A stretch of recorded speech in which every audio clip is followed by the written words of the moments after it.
আর রাসূলুল্লাহ ১৫০০ বছর আগে কাবা শরীফের সামনে সাহাবাদেরকে বলে দিচ্ছেন যে ৩টা আমল আমি কোরআনের আয়াত দিয়ে দলিল দিয়ে যাব, এই 3টা আমল যদি কোনো যুবক যুবতী নারী পুরুষেরা এই 3টা আমল করতে পারে তাদের জিন্দেগিতে যেটা অসম্ভব। আপনি ঠিক করুন, আমি তো আপনার মনের কথা জানবো না, আমার মনে কি আছে, আমি কি চাই, আমার কি আশা, আমার কি আকাঙ্ক্ষা, আমার কি ইচ্ছা, আমার কি নিয়ত, আমার কি খোয়াইশ, এটা আমি জানি। আপনার কি ইচ্ছা আকাঙ্ক্ষা সেটা আপনি জানেন, কথা ঠিক না ভুল? রাসূলুল্লাহ জবান দিয়ে যে কথা বলে আসমানের উপরে ওই কথাটাকে আমার আল্লাহ কবুল করে নেয়, জোরে বলুন। তাই রাসূলুল্লাহ বলছেন যে 3টা আমল যদি তোমরা ধরতে পারো তোমাদের অসম্ভবকে আল্লাহ সম্ভব করে দেবে, জোরে বলে। প্রথমে কি বললেন রাসূলুল্লাহ? আল্লাহ রসুল বলছে ইয়া আইয়ুহাল্লাযীনা আমানুত্তাকুল্লাহ ওয়া কুনু মা'আস সাদিকিন। আল্লাহ রসুল বললেন বান্দা, ইয়া আইয়ুহাল্লাযীনা আমানু, হে আমার বিশ্বাসী ইমানদার বান্দারা, ওয়াত্তাকুল্লাহ, আমি আল্লাহ, আমাকে ভয় করো। বুঝছেন তো নাকি? কথা বলেন না বাবাজি। আল্লাহ বলছে বান্দা আমি আল্লাহ, আমাকে ভয় করো। রিজিক কিন্তু দুনিয়ার কোনো মানুষ দেয় না, আমরা যাদেরকে ফলো করি তারা কিন্তু আমাদের রিজিক দেয় না।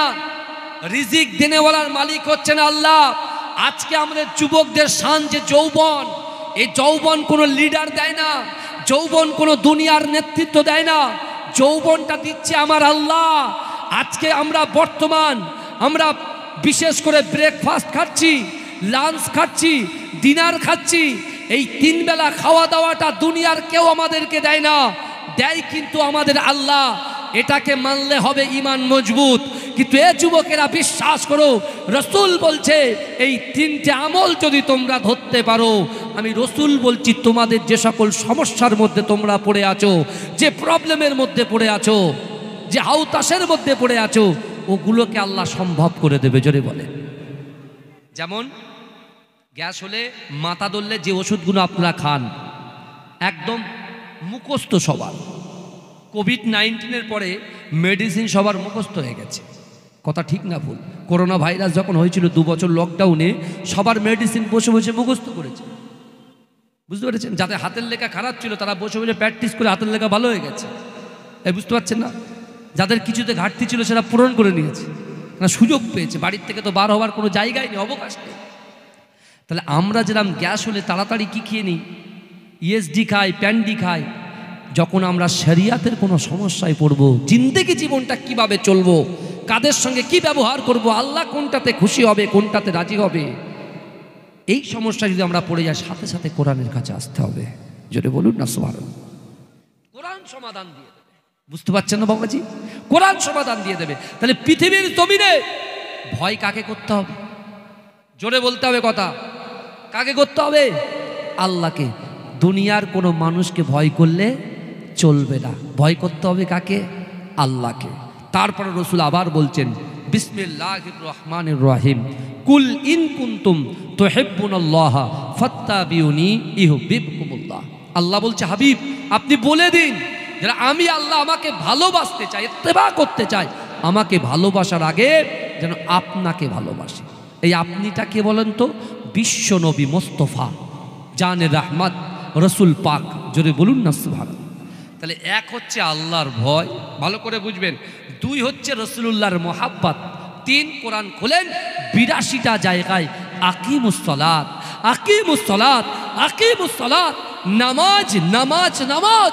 এ যুবকেরা বিশ্বাস করো, আজকে ভাসান পোথার গ্রামে আমি গুনাহগার আপনাদেরকে বলে গেলাম, যে যুবকের ভিতরে, যে নারীর ভিতরে, যে পুরুষের ভিতরে, যে মুরব্বীর ভিতরে, যে মায়েদের ভিতরে আল্লাহর ভয় থাকবে, রাসূলুল্লাহর মোহাব্বত থাকবে, আর নামাজের পাঠিতে বসে বসে হাতটা উত্তোলন করে তোমার অন্তরের কথা, কষ্টের কথা, মনের কথা, ইচ্ছার কথা, আকাঙ্ক্ষার কথা, উদ্দেশ্যের কথা, নিয়তের কথা যদি আল্লাহর সঙ্গে শেয়ার করতে পারেন, আপনার জিন্দেগিতে যেটা অসম্ভব, এই অসম্ভবকে আমার আল্লাহ সম্ভব করে দেবে। জোরে বলেন, জোরে বলবেন না, চিৎকার দিয়ে হবে না সুবহানাল্লাহ।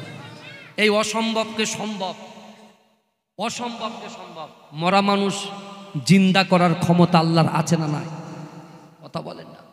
এই মরা মানুষ জিন্দা করার ক্ষমতা আল্লাহর আছে না নাই? আবার জিন্দা মানুষকে সাথে সাথে মৃত্যুবরণ করিয়ে দেওয়ার ক্ষমতা আছে না নাই? কথা বলেন।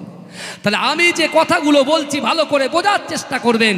যে আল্লাহকে ভয় করবে, যে রসুলকে মোহাব্বত করবে, সে কখনো নামাজ ত্যাগ করতে পারবে না। যে আল্লাহকে ভয় করবে, রসুলুল্লাহকে মোহাব্বত করবে, সে কখনো পরকীয়ায় লিপ্ত হতে পারবে না, গালাত গালাত পিকচার ভিডিও দেখতে পারবে না, হুকুকুল্লাহ হুকুকুল ইবাদ থেকে দূরে সরে যেতে পারবে না। আমার ভাই জানেরা, হে নবী পাকের উম্মত উম্মতিরা, হে নবী দেওয়ানারা, বিশ্ব নবী রাসূলুল্লাহ সাল্লাল্লাহু আলাইহি ওয়াসাল্লাম এই কথা যখন বললেন, হে আমার সাহাবারা, আল্লাহর ভয়, রাসূলুল্লাহর মোহাব্বত, নামাজের পাটিতে যে চা চাইবে পাবে।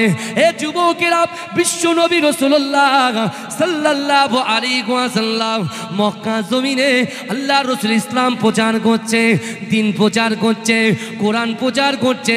আর মক্কার জমিনে আবু লাহাব আবু জেহেলটা চিন্তা করে, না না না, মুহাম্মাদের কোরআন পড়া বন্ধ করে দিতে হবে। যদি মুহাম্মদ কোরআন পড়ে, কিছুদিন পরে মক্কার জমিনে বাণিজ্য মেলা হবে। ওই বাণিজ্য মেলাতে সিরিয়া থেকে লোক আসবে, কুয়েত থেকে লোক আসবে, কাতার থেকে লোক আসবে, পার্শ্ববর্তী এলাকা থেকে লোকগুলো আসবে।